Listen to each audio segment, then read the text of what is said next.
नमस्कार दोस्तों, चलिए फिर से स्वागत है आपका अपना YouTube चैनल मास्टरमाइंड बीपीएस में। मैं वीरेंद्र प्रताप सिंह। आज हम शुरुआत कर रहे हैं भारतीय इतिहास की, और भारतीय इतिहास की यदि हम बात करें तो हम शुरुआत करेंगे सिंधु घाटी सभ्यता से। ठीक है, तो दोस्तों जल्दी से फटाफट अपना कॉपी पेन निकालिए और फटाफट जो है अपना नोट्स बनाना तैयार कर दीजिए। ठीक है, चलिए सिंधु घाटी सभ्यता के संदर्भ में क्या क्या महत्वपूर्ण प्रश्न बनते हैं इसको हम जानते हैं। तो प्रारंभ कर रहे हैं हम भारतीय इतिहास को, और मैं ये कहता हूं कि बस एक बार पढ़ लो सही से, और फिर दोबारा कभी इतिहास पढ़ने की आपको आवश्यकता नहीं पड़ेगी।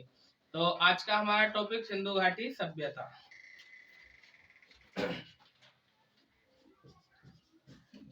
सिंधु घाटी सभ्यता।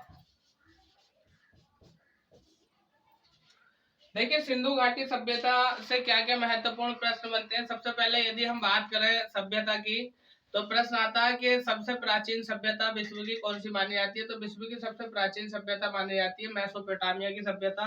और मेसोपोटामिया की सभ्यता की यदि हम बात करें तो ये दजला और फरात दो नदियों के पास इस सभ्यता का विकास होता है। ठीक है, यानी मैं लिख देता हूं यहाँ पर, यानी प्राचीन सभ्यता।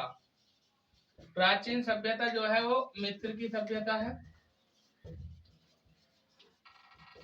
और ये होती है दजला फरात। ये क्या है, नदी का नाम है। उसके बाद हम बात करते हैं, एक और सभ्यता आ जाती है मिस्र की सभ्यता, जो है प्राचीन सभ्यता दजला और फरात। वहीं पर सॉरी, यहाँ पर मेसोपोटामिया है, यहाँ पर मैं इसको हटा देता हूँ। मिस्र की सभ्यता जो होती है वो नील नदी के किनारे होती है, नील नदी के किनारे। और जो प्राचीन सभ्यता है मैं इसको यहाँ पर लिख देता हूँ। ठीक है, यानी मिस्र की सभ्यता नील नदी के किनारे, और प्राचीन सभ्यता जो है वो है आपकी मेसोपोटामिया। मेसोपोटामिया, मेसोपोटामिया की सभ्यता। मेसोपोटामिया की सभ्यता जो होती है आपकी वो दजला और फरात, दजला फरात नामक नदी के किनारे होती है। ठीक है, तो आपने याद रखना है कि जो विश्व की सबसे प्राचीन सभ्यता है वह है मेसोपोटामिया की सभ्यता, और जो नदी है वो दजला और फरात नदी के किनारे होती है। और वहीं पर यदि हम बात करें कि मिस्र की सभ्यता जो होती है वो नील नदी के किनारे होती है। और यदि हम बात करें भारत की सभ्यता की, तो भारत की सभ्यता का नाम है सिंधु घाटी सभ्यता या सिंधु की सभ्यता, और ये होती है सिंधु नदी के किनारे। ठीक है, भारत की है सिंधु सभ्यता, और ये होती है तुम्हारे किस नदी के किनारे होती है, सीधा सीधा नाम में ही छिपा है, सिंधु नदी। सिंधु नदी नाम सिंधु नदी के किनारे हुई, इसलिए इसे सिंधु नदी कहा जाता है। यही हम बात करें चीन की सभ्यता, तो चीन की सभ्यता का जो विकास हुआ है वो हुआंगो या पीली नदी के किनारे हुआ है। ठीक है, यहाँ पर नदी का नाम है सिंधु। और अगर हम बात करें चीन की सभ्यता की हुआंगो या पीली नदी, हुआंगो या पीली नदी की। अब बात ये करते हैं कि इन सभ्यताओं का विकास नदी के किनारे ही क्यों हुआ, क्योंकि विश्व की जितनी भी सभ्यताएं हैं इनका जो विकास हुआ है वो नदी के किनारे हुआ है। और इसलिए हुआ क्योंकि नदी उस समय मुख्य साधन होती थी किसका, परिवहन का, कृषि का और जल का। आपको याद होगा कि यदि मनुष्य जाति की हम बात करें तो जीवित रहने के लिए कुछ चीजें बहुत जरूरी होती है, जैसे पीने के लिए जल, वो कहाँ से मिलेगा, नदी से। खाने के लिए भोजन, और भोजन के लिए क्या होगी, कृषि, और कृषि कहाँ पर होगी, जहां पर जल होगा। और उस समय कोई इतना आधुनिक चीजें तो थी नहीं, जो मोटर गाड़ी वगैरह, मतलब जो है जो परिवहन का साधन था वो नदी थी। ठीक है, तो कारण नदियां क्यों थी, क्योंकि परिवहन, कृषि और जल के माध्यम से जो है इन सभ्यताओं का विकास हुआ। आगे हम बात करते हैं कि जो सिंधु घाटी सभ्यता थी इसे सैंधव सभ्यता भी कह देते हैं, या हड़प्पा सभ्यता भी इसका नाम आ जाता है। तो हम बात करते हैं इससे और क्या क्या प्रश्न बनते हैं, यानी सिंधु सभ्यता।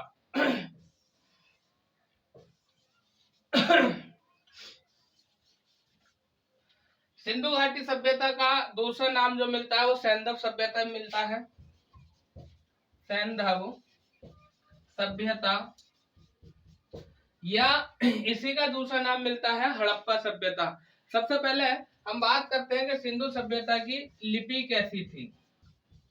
इसकी जो लिपि थी वो चित्रात्मक थी, या हम कह सकते हैं भाव चित्रात्मक। सिंधु घाटी सभ्यता की जो लिपि थी वो भाव चित्रात्मक थी, यानी चित्रों के माध्यम से जो है भावों को दर्शाया जाता था, और कुछ इस तरह से ये लिपि जो है लिखी जाती थी। ठीक है, इस तरह से लिपि जो है लिखी जाती थी। और इस लिपि की यदि हम बात करें तो भावों के यानी चित्रों के माध्यम से मनुष्य के भाव को दर्शाया जाता था। और इस लिपि की बात सबसे महत्वपूर्ण ये थी कि ये दाएं से बाएं लिखी जाती थी, यानी दाएं से बाएं दाएं से बाएं यह लिपि लिखी जाती थी। और इस लिपि के संदर्भ में एक और महत्वपूर्ण प्रश्न बन जाता है कि जो सिंधु घाटी सभ्यता की लिपि थी, इस लिपि को गोमूत्री लिपि या ब्रूफोर्डन लिपि भी कहा जाता था। मैं लिख देता हूं, गोमूत्री लिपि या ब्रूफोर्डन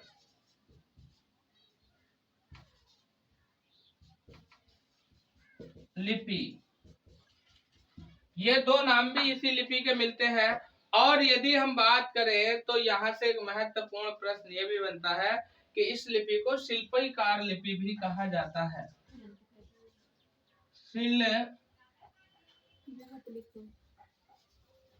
मैं यहाँ पर लिख देता हूँ शिल्पकार लिपि।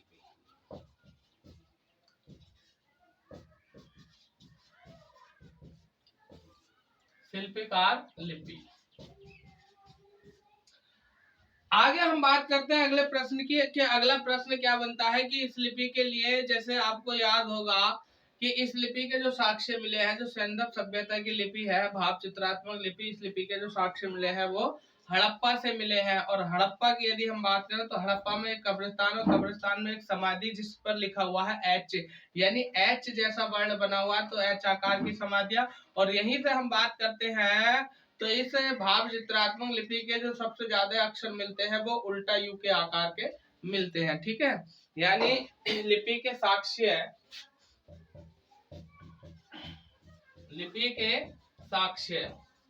लिपि के साक्ष्य जो मिलते हैं वो हड़प्पा, और हड़प्पा जो है वो एक नगर है। किसका नगर है? सिंधु घाटी सभ्यता का नगर है हड़प्पा। वहां से इसके साक्ष्य मिले हैं। और साक्ष्य कहाँ से मिले? एक कब्रिस्तान जो था उसकी समाधि थी, समाधि, और समाधि पे इस तरह से एक एच के जैसा अक्षर बना हुआ है। तो हम कह सकते हैं कि एच समाधि कहाँ से मिली? हड़प्पा से मिली, जो सिंधु सभ्यता की एक समाधि थी। उसके बाद प्रश्न यह बनता है कि इस लिपि के अक्षर जो थे वो उल्टे यू के आकार के थे। जैसे अधिकतर या अधिक अक्षर जो आपका यू होता है ना, यू, उल्टे यू के आकार के अधिकांश अक्षर मिलते हैं। ठीक है, आगे हम बात करते हैं कि इस लिपि के यानी इस सभ्यता से और क्या क्या महत्वपूर्ण प्रश्न बनते हैं। तो एक बार आप इसका स्क्रीनशॉट ले लीजिए, उसके बाद आगे चलते हैं। आगे हम बात करेंगे कि जो इस लिपि के जो साक्ष्य मिलते हैं वो मोहरों से भी साक्ष्य मिलते हैं, या हम ये कह सकते हैं कि सिंधु घाटी सभ्यता की लिपि का जो अंकन मिलता है वो है मोहरों पर भी मिलता है, यानी लिपि का अंकन मोहरों पर, लिपि का अंकन मोहरों पर भी मिलता है। और दूसरी महत्वपूर्ण चीज, एक प्रश्न यहाँ से ये भी बन जाता है, क्या बनता है कि धौलावीरा में एक सूचना पट पाया गया है, तो वहां से भी इस लिपि के मोहरों का यानी लिपि का अंकन मिलता है। धौलावीरा के सूचना पट से भी इस लिपि के साक्ष्य मिलते हैं। धौलावीरा से भी साक्ष्य मिलते हैं किसके? लिपि के। और धौलावीरा से एक सूचना पट प्राप्त किया गया है, वहां से इस लिपि के साक्ष्य मिलते हैं। और एक प्रश्न ये बनता है इस लिपि को लेकर के, जो सिंधु सभ्यता की लिपि है, इस लिपि को अभी तक पढ़ा नहीं गया है। ठीक है, जो सिंधु सभ्यता है इसकी जो लिपि है भाव चित्रात्मक, इस लिपि को अभी तक पढ़ा नहीं गया है। अब हम बात करेंगे सिंधु घाटी सभ्यता के विस्तार की, कि सिंधु घाटी सभ्यता का विस्तार कैसे और कितना और कहां पर था। ठीक है, तो चलिए शुरुआत करते हैं सिंधु घाटी सभ्यता का विस्तार।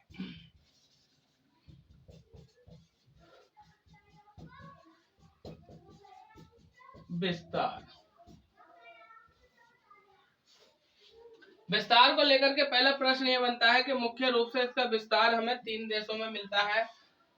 नंबर 1 भारत, नंबर 2 पाकिस्तान और नंबर 3 अफगानिस्तान।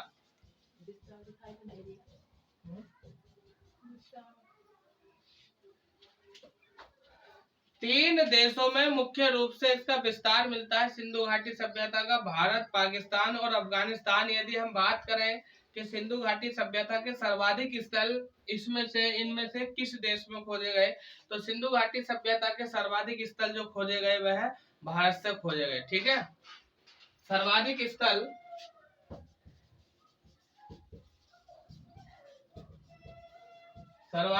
जो खोजे गए वो भारत से खोजे गए। और भारत में भी यदि हम बात करें तो कहां पर, गुजरात में।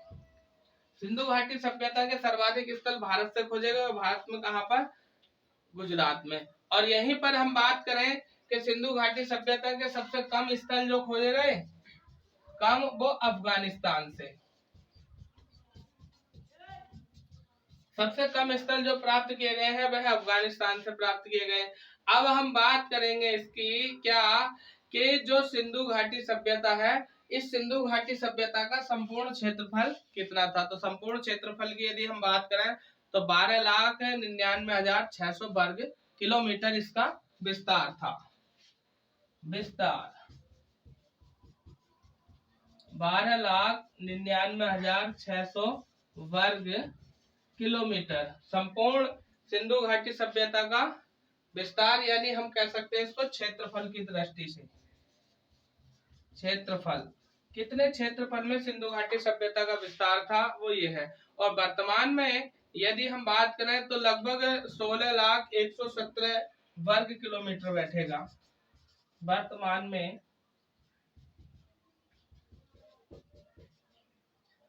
लाख वर्ग किलोमीटर। इसके बाद और क्या क्या महत्वपूर्ण प्रश्न इस सभ्यता को लेकर के बनते हैं उनकी हम बात करेंगे। प्रश्न ये बन जाता है एक के सबसे उत्तरीतम बिंदु क्या था। सिंधु घाटी सभ्यता का सबसे उत्तरीतम बिंदु था मुंडीकोट या हम कहते हैं सोर्तगोई, और ये पड़ता है अफगानिस्तान में। उत्तरीतम बिंदु यानी उत्तरी भाग, सभ्यता का उत्तरीतम बिंदु। उत्तरीतम बिंदु का मतलब है सीधा कि सबसे ऊपर यानी लास्ट में सबसे उत्तरी भाग में जो है क्या था, वो था मुंडीगोक या सोर्तगोई। गोक या सुर्तगोई। और ये कहां पर पड़ता है, अफगानिस्तान में। कहां पर पड़ता है, ये है अफगानिस्तान में। आगे हम बात करेंगे कि आगे यहाँ से और क्या क्या प्रश्न बनते हैं हमारे सिंधु घाटी सभ्यता को लेकर के।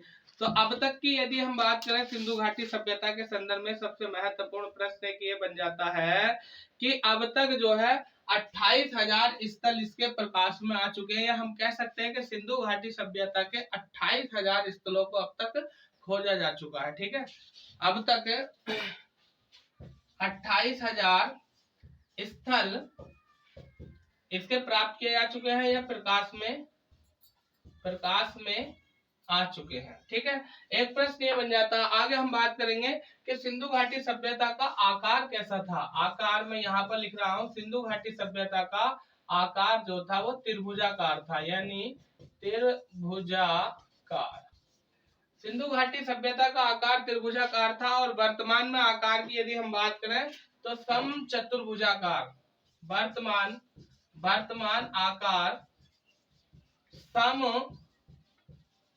चतुर्भुजाकार, यानी प्रारंभ में जो सिंधु घाटी सभ्यता का आकार था वो त्रिभुजाकार था, लेकिन जब लगातार इसके स्थलों को खोजा जाता रहा और खोजा जा रहा और आज भी इसके स्थलों के बारे में पता लगाया जा रहा है, तो वर्तमान आकार की यदि हम बात करें तो समचतुर्भुजाकार आकार मिलता है, क्योंकि नए नए स्थल यहाँ पर मिले हैं। आगे हम बात करेंगे कि एक प्रश्न ये बनता है कि क्षेत्रफल के अनुसार सबसे बड़ा नगर कौन सा था सिंधु घाटी सभ्यता का। तो क्षेत्रफल के अनुसार सिंधु घाटी सभ्यता का सबसे बड़ा जो नगर था उसका नाम था गनेलीवाल, और गनेलीवाल कहां पर पड़ता है, पाकिस्तान में। सबसे बड़ा नगर सबसे बड़ा नगर, सबसे बड़ा नगर गनेड़ीवाल, और ये पड़ता है आपका पाकिस्तान में। उसके बाद एक प्रश्न यहाँ से ये बन जाता है कि बसावट के आधार पर सबसे बड़ा नगर कौन सा था, यानी जहां पर लोग ज्यादा रहते थे। तो मैं लिख रहा हूं यहाँ पर बसावट के आधार पर बड़ा नगर,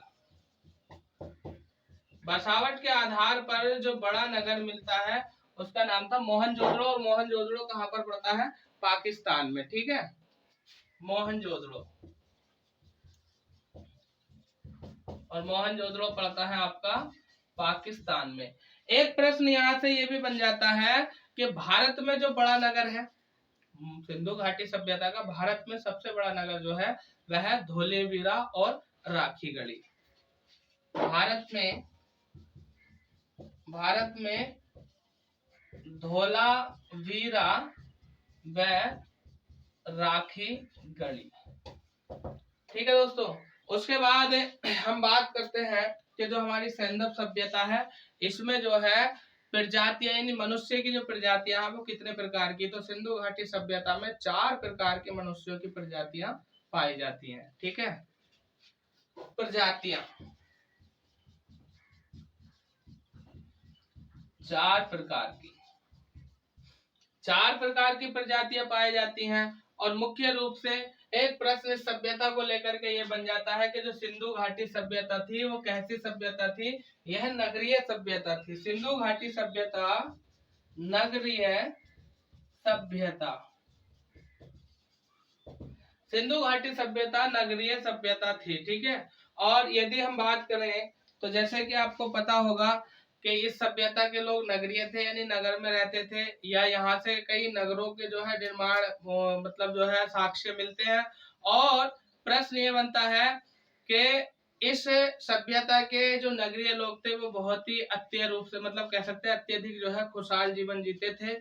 और यदि हम बात करें कि कौन कौन सी प्रजातियों के थे, तो जैसे हम बता देते हैं आपको कि प्रोटो ऑस्ट्रेलियाइड, यानी पहले जो मिलते थे वो प्रोटो ऑस्ट्रेलाइड प्रजाति के लोग थे, और दूसरे थे भूमध्य सागरीय, यानी जो द्रविड़ होते हैं। सबसे ज्यादा जो मिलते थे सिंधु घाटी सभ्यता में वो द्रविड़ लोग मिलते थे, जिनको हम बोलते हैं भूमध्य सागरीय लोग। इसलिए इस सभ्यता की यदि हम बात करें तो इस सभ्यता के निर्माता जो माने जाते हैं वो द्रविड़ प्रजाति के लोग माने जाते हैं। और तीसरे जो मिले थे वो अल्पाइन मिले, और चौथे जो मिले वो मंगोलियन मिले। ठीक है, चौथे मंगोलियन, तीसरे अल्पाइन, और दूसरे द्रविड़, और पहले जो है प्लूटो ऑस्ट्रेलाइड। ठीक है, ऑस्ट्रेलियाइड। ठीक, आगे चलते हैं हम के और यहाँ से क्या क्या महत्वपूर्ण प्रश्न बनते हैं। तो आप एक बार जो है इसका स्क्रीनशॉट ले लीजिए, आगे चलते हैं। ठीक है,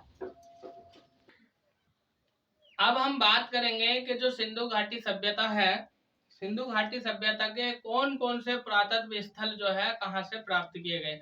यह हम कह सकते हैं कि एग्जाम पॉइंट ऑफ व्यू से हमसे ये पूछ लेता है कि सिंधु घाटी सभ्यता का कौन सा स्थल वर्तमान में कहाँ पर पड़ता है। तो देखिए, जैसे कि आपको यहाँ पर दिख रहा होगा, मैंने लिस्ट बना दी है। यहाँ पर पुरा स्थल यानी कौन से यहाँ पर जो है स्थान का नाम है, और यहाँ पर क्षेत्र यानी कौन सा क्षेत्र किसके अंतर्गत आता है। जैसे कि हम बात करते हैं शुरुआत में कि अफगानिस्तान, जो सिंधु घाटी सभ्यता है इसके अफगानिस्तान में क्या मिला, मुंडी गो किया सोर्तकोई, और ये जो है सिंधु सभ्यता का वो सबसे उत्तरीतम बिंदु है। आगे हम बात करते हैं कि जो बलूचिस्तान है, यहाँ से मेहरगढ़, राना गुड़ई और सुरकांगे डोर। ठीक है, ये स्थल प्राप्त हुए कहाँ से, बलूचिस्तान से। और वहीं हम बात करते हैं सिंध प्रांत जो पाकिस्तान में पड़ता है, यहाँ पर सिंधु घाटी सभ्यता के कौन कौन से स्थल खोजे गए, मोहनजोदड़ो, चनोदड़ो, अली मुराद और कोटदेजी। ठीक है, आगे क्या है, जो पंजाब पड़ता है, पाकिस्तान पंजाब, पाकिस्तान अधिकृत पंजाब, इसकी यदि हम बात करें तो यहाँ से सिंधु घाटी सभ्यता के कौन से पुरा स्थल खोजे गए, हड़प्पा, जलीलपुर और रहमान डेड़ी। ठीक है, ये स्थल खोजे गए। आगे पंजाब जो भारत अधिकृत पंजाब है, भारत के अंतर्गत आता है, वहां से रोपड़, संगोल, बाड़ा और चक 86 यानी चक 86 ये स्थल खोजे गए। आगे हरियाणा की यदि हम बात करते हैं तो हरियाणा से कुनाल, राखीगढ़ी, बनावली और भरना इनको खोजा गया। वहीं पर यदि हम बात करें राजस्थान की तो राजस्थान से कालीबंगा, और बालाथल। यदि हम बात करें यहाँ से कि उत्तर प्रदेश के अंतर्गत या उत्तर प्रदेश में कौन कौन से सिंधु घाटी सभ्यता के स्थल हैं या किनको खोजा गया, तो इसके लिए महत्वपूर्ण क्या है, आलमगीरपुर और हुलास और बड़ा गांव। ठीक है, ये 3 स्थल सिंधु घाटी सभ्यता के उत्तर प्रदेश के अंतर्गत खोजे गए, आलमगीरपुर, हुलास और बड़ा गांव। वहीं पर यदि हम बात करें गुजरात की, तो गुजरात से लोथल, धोलावीरा, रंगपुर और रोजदी। ठीक, अगर हम बात करें और गुजरात से, तो सुतकोटदा, नागेश्वर और देसलपुर, और वहीं जो है जम्मू कश्मीर में मांडा। तो दोस्तों ये मुख्य स्थल है जो पूछे जाते हैं कि सिंधु घाटी सभ्यता का जो हड़प्पा नगर है वो कहाँ पर खोजा गया। तो जैसे कि आपको दिख रहा है पंजाब। मोहनजोदड़ो कहाँ पर पड़ता है, सिंध प्रांत, पाकिस्तान में। ठीक, तो यहाँ से अभी आप इसका स्क्रीनशॉट ले लीजिएगा और जो है अच्छे तरीके से इसको नोट कर लीजिएगा। आगे हम बात ये करते हैं कि सिंधु घाटी सभ्यता के अतीत के बारे में। सबसे पहले 1826 में सर्वप्रथम सिंधु घाटी सभ्यता के अतीत के बारे में बताया गया क्या कि चार्ल्स मैनन ने ये बताया कि भारत में एक प्राचीनतम नगर हड़प्पा की सभ्यता की बात कही। उसके बाद हम बात करें तो आगे इसके अतीत के बारे में किसने बताया, 1851 में 53 में हमें बताया क्या, एएम कनिंघम ने ये बताया कि हड़प्पा के टीलों का सर्वप्रथम जो सर्वेक्षण किया था वो किसने किया था, एएम कनिंघम ने। आगे इसी ने जो है 1856 में हड़प्पा का मानचित्र जारी किया था। हड़प्पा का मानचित्र जारी किसने किया था, कनिंघम ने, और 1856 में किया था। ठीक है, आगे आप एक बार इसका स्क्रीनशॉट ले लो और अगली बात करते हैं कि क्या प्रश्न यहाँ से बनते हैं। आगे प्रश्न इस प्रकार बनते हैं कि क्या कि वर्टन के आदेश से हड़प्पा से सर्वप्रथम ईंटें निकाली गई। वर्टन लिख लीजिए, वर्टन के आदेश से सर्वप्रथम हड़प्पा से ईंटें निकाली गई, या हम कह सकते हैं ईंटों के बारे में जानकारी प्राप्त की गई। और यहीं पर यदि हम बात करें 1899-1905 के मध्य की, तो 1899 से 1905 के मध्य में जो जनरल गवर्नर हुआ करते थे, यानी वायसराय जो भारत में आया, यानी लॉर्ड कर्जन के समय की बात है। लॉर्ड कर्जन ने, यानी इसी के समय में भारतीय पुरातत्व एवं सर्वेक्षण विभाग आया था। भारत में भारतीय पुरातत्व एवं सर्वेक्षण विभाग जो आया था वो लॉर्ड कर्जन के समय में आया था, और उस समय निर्देश दिया था जॉन मार्शल ने। जॉन मार्शल ने क्या निर्देश दिया, हम कह सकते हैं कि जॉन मार्शल के निर्देशक में 1920 और 21 में जो है राय बहादुर दयाराम साहनी ने जो था वो हड़प्पा के टीलों की खोज की थी। तो यहाँ से प्रश्न ये भी बन जाता है कि हड़प्पा की खोज किसने की, तो हड़प्पा की जो खोज की थी वो दयाराम साहनी ने की थी। तो मैं लिख देता हूँ यहाँ पर, आप लोग ध्यान पूर्वक निश्चिंत रहिए, मैं पूरा टॉपिक आपको कराऊंगा। ठीक है, चलिए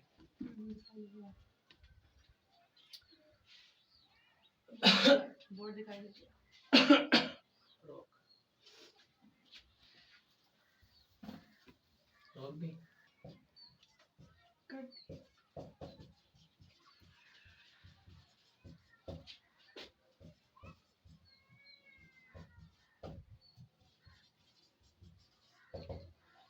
तो 1920-21 में सर्वप्रथम राय बहादुर दयाराम साहनी ने जो है हड़प्पा के टीले की खोज की थी। ठीक है, हड़प्पा के टीले की खोज की थी,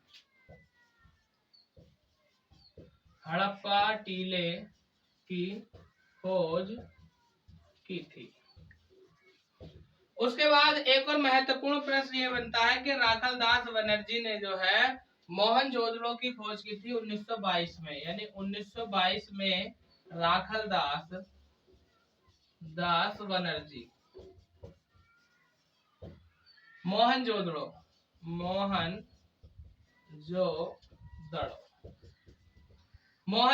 की खोज जो की थी वो 1922 में की थी, और किसने की थी, राखल दास बनर्जी ने। आगे हम बात करते हैं कि जो हमारी हड़प्पा सभ्यता है, यह हड़प्पा सभ्यता है, सिंधु घाटी सभ्यता, इसके नामकरण को लेकर के कई बार कंफ्यूजिंग आती है। मैं आपको बता देता हूँ इसके नामकरण के संदर्भ में क्या क्या प्रश्न उठते हैं। सबसे पहले हम बात करते हैं कि जो हड़प्पा सभ्यता है इसको सिंधु घाटी सभ्यता भी कहा जाता है, ठीक है। और सिंधु घाटी सभ्यता इसलिए कहा जाता है क्योंकि सिंधु नदी के किनारे इस सभ्यता का विकास हुआ और जॉन मार्शल द्वारा 1924-25 में इसको नाम दिया गया। यहीं पर यदि हम बात करें तो प्रश्न ये भी आता है कि सिंधु घाटी सभ्यता का जो नाम दिया था ये रफीक ने दिया था, या हम कहते हैं रफीक मुगल ने दिया था। फिर प्रश्न ये आता है कि इसको हड़प्पा सभ्यता किसने कहा। तो सिंधु घाटी सभ्यता को वर्तमान में जो प्रचलित नाम है वह हड़प्पा सभ्यता ही नाम है, ठीक। और प्रथम उत्खनित क्षेत्र के आधार पर इसका नाम हड़प्पा रखा गया, क्योंकि सबसे पहले जिस क्षेत्र की खुदाई की गई थी वह क्षेत्र था हड़प्पा, इसलिए वर्तमान में इसका प्रचलित नाम क्या मिलता है, हड़प्पा मिलता है। और यहीं पर हम बात करें तो एक पुस्तक है अलेक्जेंडर कनिंघम की, मैं उसका नाम लिख देता हूँ, द एसेंट, ऐसे समझ लीजिए, द एसेंट जोग्राफिका ऑफ इंडिया, द एसेंट जोग्राफिका India, the ancient of India, Cunningham, इसके लेखक हैं कनिंघम। तो जो कनिंघम है इनकी पुस्तक है the ascent geography of India, इसके पेज नंबर 168 पर काल्पनिक कहानी लिखी है। इसके पेज नंबर 68 पर एक काल्पनिक कहानी इन्होंने क्या लिखी है, क्या क्या, एक यहाँ पर एक राजा था जो शासन करता था, एक राजा था जो शासन करता था और उसका नाम हड़प था, यानी उसी के नाम पर इस सभ्यता का नाम हड़प्पा नाम रखा गया, या हम कह सकते हैं जो राजा यहाँ पर शासन करता था उसका नाम क्या था, हड़प्पा था। आगे हम बात करते हैं कि और क्या क्या महत्वपूर्ण प्रश्न यहाँ से बनते हैं इस सभ्यता को लेकर के। तो सबसे पहले आप लोगों को मैं बताना चाहूंगा कि यहाँ पर सिंधु घाटी सभ्यता के कालक्रम को लेकर के बहुत महत्वपूर्ण प्रश्न पूछे जाते हैं कि सिंधु घाटी सभ्यता का कालक्रम क्या था। तो सबसे पहले जॉन मार्शल की हम बात करते हैं, इन्होंने 2350 इसका कालक्रम बताया। कई किताबों में अलग अलग तरीके से दर्शाया गया है, तो जो मैं बता रहा हूँ जो सर्वाधिक मान्य हुआ है वह कालक्रम है 2350 से 1750 ईसा पूर्व, ठीक है। सिंधु घाटी सभ्यता का कालक्रम 2350 से 1750 ईसा पूर्व, 2350 से 1750 ईसा पूर्व इसका कालक्रम बताया। और ये कालक्रम जो बताया था ये जॉन मार्शल ने बताया था, जॉन मार्शल। उसके बाद बात करते हैं कि कार्बन डेटा पद्धति CK 12 CK 14 के अनुसार भी जो है इसका कालक्रम जो निर्धारित किया गया वो 2350 से 1750 ही बताया गया। और कार्बन डेटा पद्धति क्या होती है, यह जो है किसी भी चीज का कालक्रम निकाल देती है। भारत में दो महान इतिहासकार हुए, एक हुए हैं डॉक्टर रोफिला और दूसरे DP अग्रवाल। इन्होंने भी यही बात कही है कि कार्बन डेटा पद्धति के अनुसार सिंधु घाटी सभ्यता का जो कालक्रम है 2350 से 1750 ईसा पूर्व था। और यदि हम बात करें तो कई किताबों में ये कालक्रम अलग अलग मिलेगा, जैसे हम बात करें NCERT की तो 2500 से 1800 ईसा पूर्व मिलेगा, लेकिन जो प्रमाणिक है वह 2350 से 1750 मिलता है। आगे एक महत्वपूर्ण प्रश्न ये बनता है सिंधु घाटी सभ्यता के संदर्भ में कि सिंधु घाटी सभ्यता के लोगों की देन क्या थी, एक थी चाक निर्माण। जो चाक होता है ना कुम्हार का, यानी चाक का निर्माण जो हुआ वो सिंधु घाटी सभ्यता में हुआ, ठीक है। चाक निर्माण ये जो देन है वो किसकी है, सिंधु घाटी सभ्यता, सिंधु घाटी सभ्यता के लोगों की देन है। और क्या देन है, चाक निर्माण की देन। आगे हम बात करते हैं क्या कि जो चाक है इसके निर्माण या इसके प्रथम उल्लेख के बारे में जो जिक्र मिलता है वो हमें ऋग्वेदिक काल में मिलता है कि प्रथम चाक निर्माण के या चाक का उल्लेख या साक्ष्य जो मिलते हैं हमें ऋग्वेदिक काल में मिलते हैं। और यहीं से जो चाक देन है वो हमें किसकी देन है, सिंधु घाटी सभ्यता की।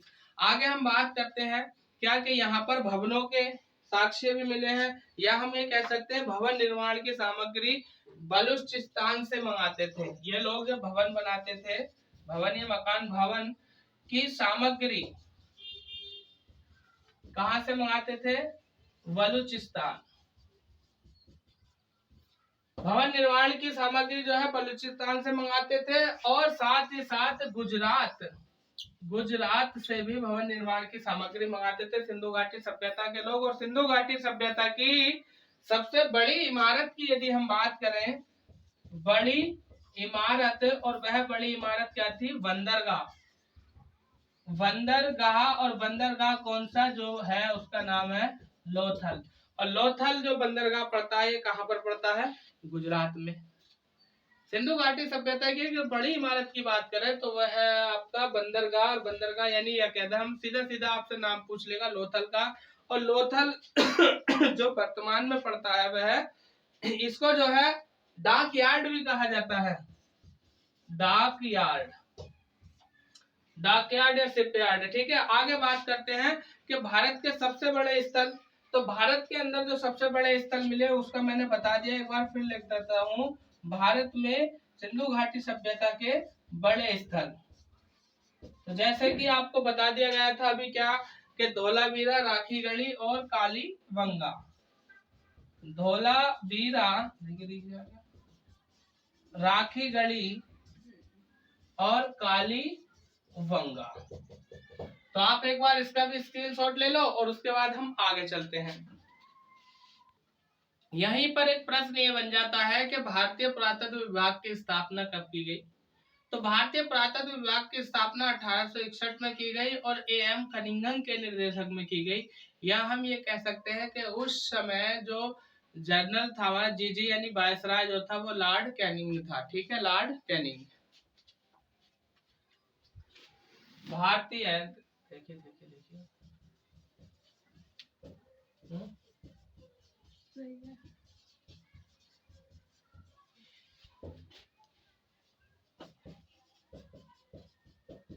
1861 में किसके निर्देश से, यदि हम निर्देश की बात करें तो ए कनिंघम के निर्देश से जो है इसकी स्थापना की गई। और बाद में एक प्रश्न ये बनता है कि बाद में भारतीय पुरातत्व एवं सर्वेक्षण विभाग इसका नाम रख दिया गया, और पुरातत्व विभाग एवं सर्वेक्षण नाम जो रखा गया इसका 1904 में रखा गया। मैं लिख देता हूँ, लॉर्ड कर्जन के समय में क्या के पुरातत्व एवं सर्वेक्षण विभाग, भारतीय पुरातत्व एवं सर्वेक्षण विभाग, इसका जो नाम दिया गया ये 1904 में दिया गया था। और यदि हम बात करें तो इस समय भारत का गवर्नर जनरल कौन था, प्रथम निर्देशक लॉर्ड कर्जन के समय में, और जॉन मार्सन थे। ठीक है, लॉर्ड कर्जन के समय में, और इसके प्रथम निर्देशक जो थे, प्रथम निर्देशक जॉन मार्सन थे, जॉन मार्सन। इसके बाद हम बात करेंगे कि और क्या क्या महत्वपूर्ण प्रश्न बनते हैं। तो दोस्तों अब हम बात करेंगे सिंधु घाटी सभ्यता के नगरों को लेकर के, जैसे हड़प्पा से क्या चीजें प्राप्त हुई, क्या प्रश्न बनते हैं, मोहनजोदड़ो से क्या चीजें प्राप्त हुई, क्या प्रश्न बनते हैं। तो इससे आगे की चर्चा करेंगे हम अगली वीडियो में। यदि ये वीडियो आपको पसंद आया हो तो चैनल को सब्सक्राइब करें, वीडियो को लाइक करें और अपने दोस्तों में शेयर करें। ठीक है, मैं वीरेंद्र प्रताप सिंह आपसे लेता हूँ विदा, कल फिर मुलाकात होगी। धन्यवाद।